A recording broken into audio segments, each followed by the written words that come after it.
Hello there, I am Jacksaw, and in this video I will show you how to create a raw playable patch using Voltage Modular. Before we begin though, I must warn you that this patch is so basic that it's technically incorrect. But don't worry, we are going to correct it and expand it over the course of the year, so stay tuned. Having said that, let's begin, shall we?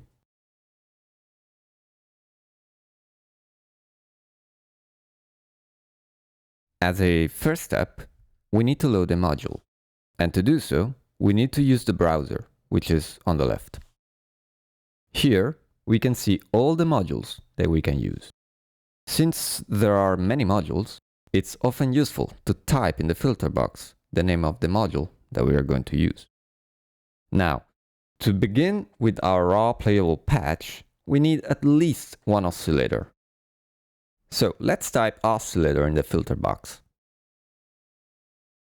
Once you found it, you need to load it to the cabinet. There are several ways to load a module. You could double-click, drag and drop, press the Add button to the right, or you could right-click and press Add to the cabinet. But only true edgelords can do that.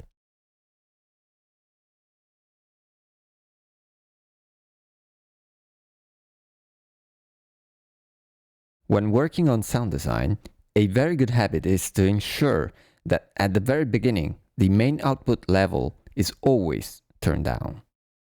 This way, we avoid any risk of hurting our hearing and our sound system. So, let's turn the volume knob down. You can find it on the top right. Now, we can safely check whether Voltage Modular is correctly working, or if we need to troubleshoot in something in order to make it work. To quickly check whether it works or not, simply pick one of the oscillator outputs, represented by the icons of the basic waveforms. Now, plug this cable to the left mono input to the main Outs to Host tab. Once you have done that, gradually and gently turn the volume knob clockwise. Now, please, be a good human being and don't make the signal hit the red color. Thanks. Now, if you can't hear anything, even though you can see the green meter, follow these steps. But always remember to be careful about possible loud noises. So keep everything turned down before changing any setting. So first and foremost, check your audio system. Maybe you muted your computer, or maybe your speakers are turned off. If that's not a problem, open the settings window of Voltage Modular by clicking on the cogwheel at the top middle. Once the settings window appears, go to the Audio MIDI tab and check if the output and input are correctly assigned.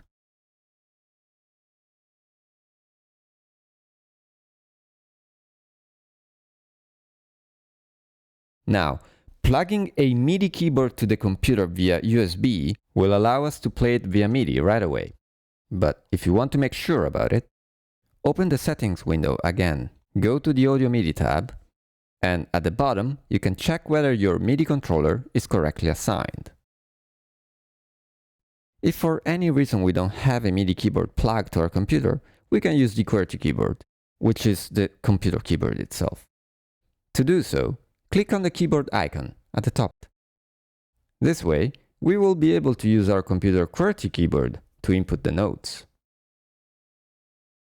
Now, before proceeding with the creation of a raw playable patch, we need to talk about the control signals generated by the keyboard and how they work.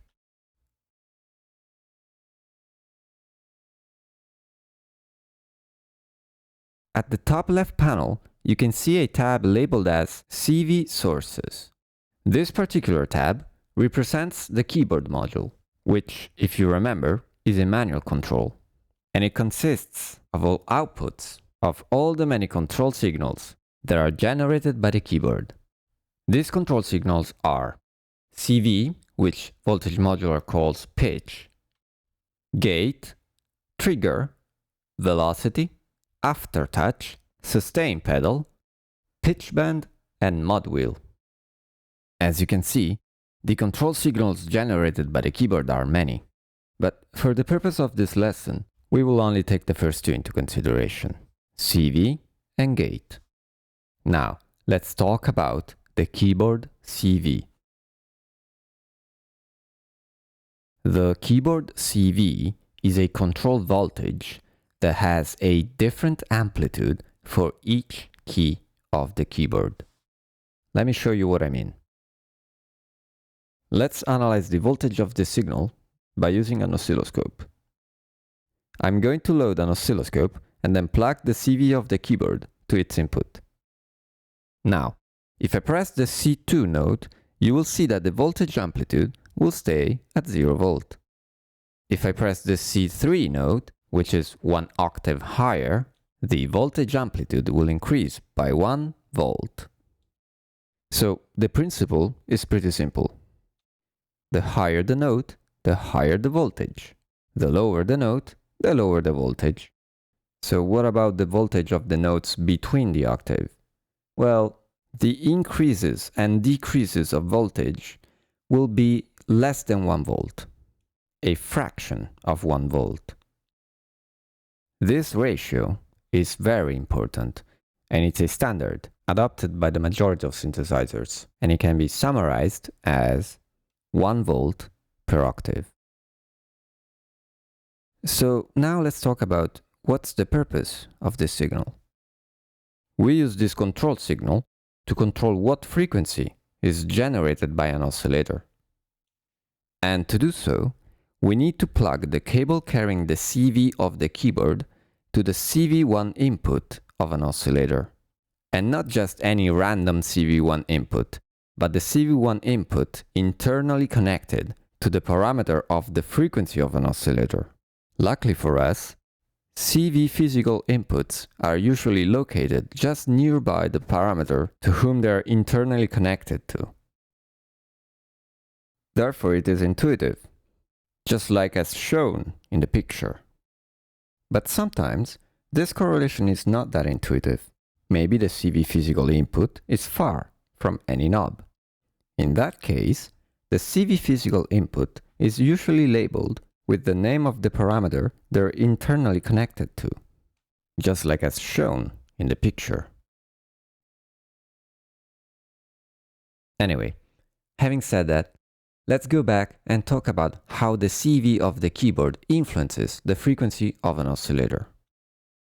Oscillators are built in a way so that for each unit of voltage they receive, they double or they halve the frequency of the audio signal that they generate. In other words, they play different octaves for each unit of volt they receive as an input in their CV1.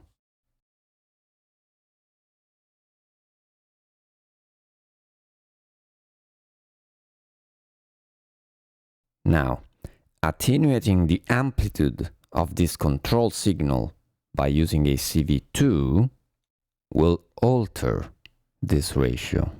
And as a consequence, the oscillator will no longer produce frequencies that match the notes played on the keyboard, resulting out of tune.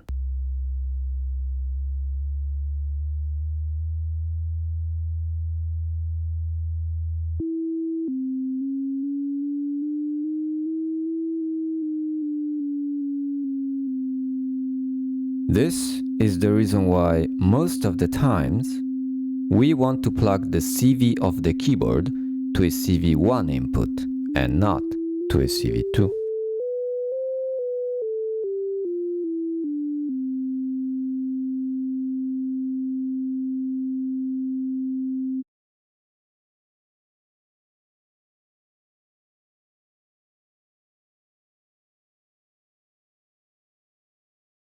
Let's now talk about the gate.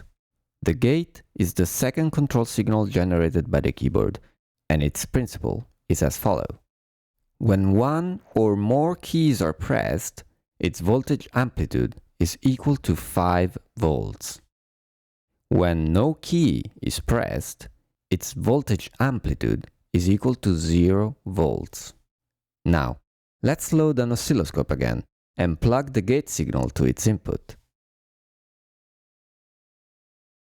As you can see, if no key is pressed, the voltage amplitude will stay at 0 volts. But the moment I press any key, even more than one at once, its voltage amplitude will raise to 5 volts.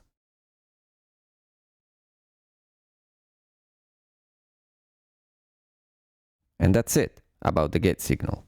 Keep it in mind though, because we are going to use it later to control the opening and closing of an amplifier.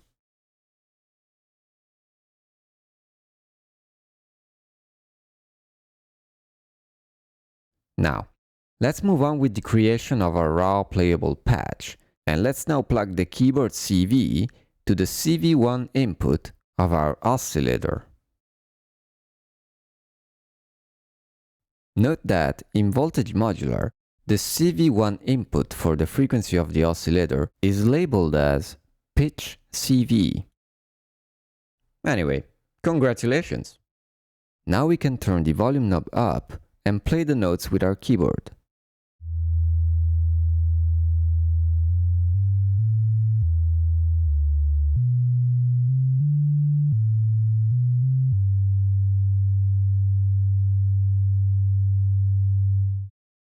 There's only one small problem that you might have noticed. The sound never ends. So, how do we fix that?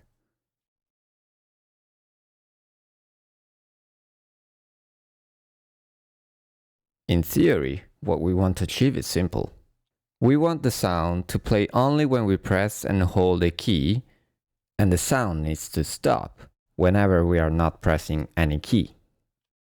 In other words, we want to control the amplitude of the signal. To do so, we need to load an amplifier module, also known as VCA.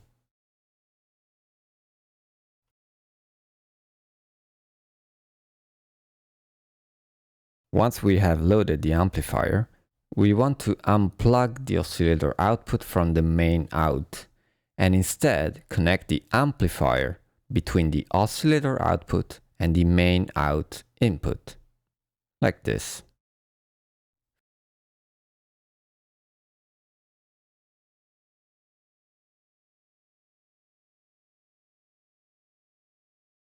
Finally, we want to use the gate control signal generated by the keyboard and use its voltage to internally control the gain knob of the amplifier. We can do so by plugging the gate output from the panel CV sources to the CV amount input of the amplifier. Hooray again! This time for good! The patch is finally playable.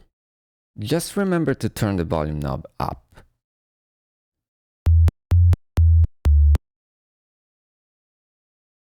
Now, just a couple of notes. The gain knob of the amplifier must be set to minimum all the time, or else the sound will be perpetual.